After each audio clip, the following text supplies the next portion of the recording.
Hi friends, ಇವತ್ತು ಈ ಗಾಡಿ ಸ್ಟಾರ್ಟ್ ಮಾಡುವಂಥ ಟೈಮ್ ಬಂದೈತಿ. ಸೊ ಭಾಳ ದಿವಸ ಆಯ್ತು ಈ ಗಾಡಿ ಇಲ್ಲೇ ಬಿದ್ದ. ಇದ್ರೊಳಗೆ ನೀವು ನೋಡ್ಬೋದು, ಇಲ್ಲೆಲ್ಲ ಕಸ ಬೆಳೆದೈತಿ, ಹಂಗಾರ ಅದ ಇದ ವೇಸ್ಟೇಜ್ ಎಲ್ಲ ಒಗದಿದ್ದು.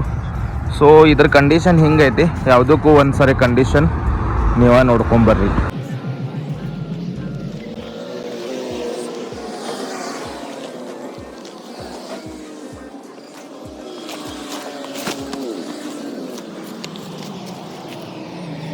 ಕಂಡೀಷನ್ ನೋಡೇ ರೀ. ಈ ಗಾಡಿ ಸ್ಟಾರ್ಟ್ ಮಾಡೋಣ ಅಂತ. ಇದು ಡೇ ಫಸ್ಟ್ ಇರ್ತದ. ಇದ್ರೊಳಗೆ ಬೇಸಿಕ್ ಚೆಕ್ ಮಾಡೋನು, ವೀಲ್ ಫ್ರೀ ಅದಾವ ಇಲ್ಲೋ, ಕ್ಲಚ್ ಆಪ್ರೇಟ್ ಆಗತೈತಿಲ್ಲೋ, ಗೇರ್ ಬೀಳಾಕತೈತಿಲ್ಲೋ, ಸ್ಟೇರಿಂಗ್ ಆ್ಯಕ್ಷನ್ನಾಗ ಅದೇನೋ ಇಲ್ಲೋ, ಇದೆಲ್ಲ ಚೆಕ್ ಮಾಡೋಣ ಅಂತ ಬರ್ರಿ. ಮತ್ತು ಈ ಗಾಡಿಗೆ ಜಾಕ್ ಹಚ್ಚೋನು. ಜಾಕ್ ಅಂತೂ ಹಚ್ಚಾಗೈತಿ. ಸೊ ಟಯರ್ ಸ್ವಲ್ಪ ರೊಟೇಷನ್ ಮಾಡ್ಬೇಕಾಗ್ತದ. ಫ್ರೀ ಅಂತೂ ಮಾಡ್ಕೊಳ್ಳೋನು ಆಮೇಲೆ. ಸೊ ಈ ಕಡೆ ಟಯರ್ ಒಂದು ಸಾರಿ ಚೆಕ್ ಮಾಡೋಣ ಅಂತ. ಓಕೆ, ಗೇರ್ನಾಗ ಅದ ಗಾಡಿ. ಸೊ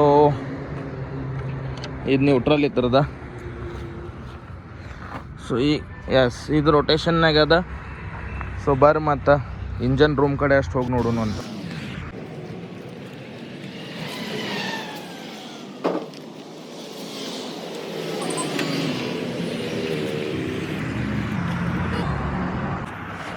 ಇಂಜನ್ ಕಂಡೀಷನ್ ಅಂದ್ರೆ ಒಂದು ಸ್ವಲ್ಪ ठीक ठाक ಅದ. ಆ್ಯಕ್ಚುಲಿ ಕ್ರ್ಯಾಂಕ್ ವರ್ಕ್ ಆಗತ್ತಿಲ್ಲ, ನೋಡಬೇಕು. ರೇಡಿಯೇಟರ್ನಾಗೂ ನೀರಿಲ್ಲ. ಸೊ ಆಯಿಲ್ ಚೆಕ್ ಮಾಡಬೇಕು.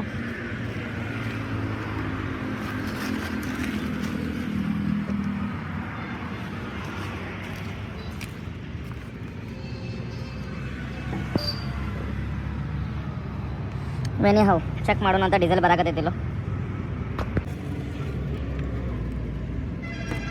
ಡೀಸೆಲ್ ಅದ, ಬಟ್ ಅದು ಡೀಸೆಲ್ ಪೈಪ್ ಲೀಕೇಜ್ ಆಗೈತಿ. ಸೊ ನೆಕ್ಸ್ಟ್ ಪಾರ್ಟ್ನಾಗ ನೋಡೋಣ ಅಂತ. ಈ ಗಾಡಿ ಸ್ಟಾರ್ಟ್ ಆಗ್ತದೆ ಇಲ್ಲೋ. ಸ್ಟಾರ್ಟ್ ಆಗಬೇಕಂದ್ರೆ ಏನೇನು ಮಾಡಬೇಕು? ರೇಡಿಯೇಟರ್ನಾಗ ನೀರು ಆಯಿತು, ಇಂಜನ್ ಆಯಿಲ್ ಆಯಿತು. ಸೊ ಬೆಲ್ಟು ಲೂಸ್ ಆಗೈತಿ. ಸೊ ಬೆಲ್ಟು ಚೆಕ್ ಮಾಡೋಣ ಅಂತ. ಕ್ರ್ಯಾಂಕ್ ರೊಟೇಷನ್ ಆಗೈತಿಲ್ಲ, ಅದು ಚೆಕ್ ಮಾಡೋಣ ಅಂತ. ಸೊ ನೆಕ್ಸ್ಟ್ ವೀಡಿಯೋನಾಗ ಸಿಗೋಣ.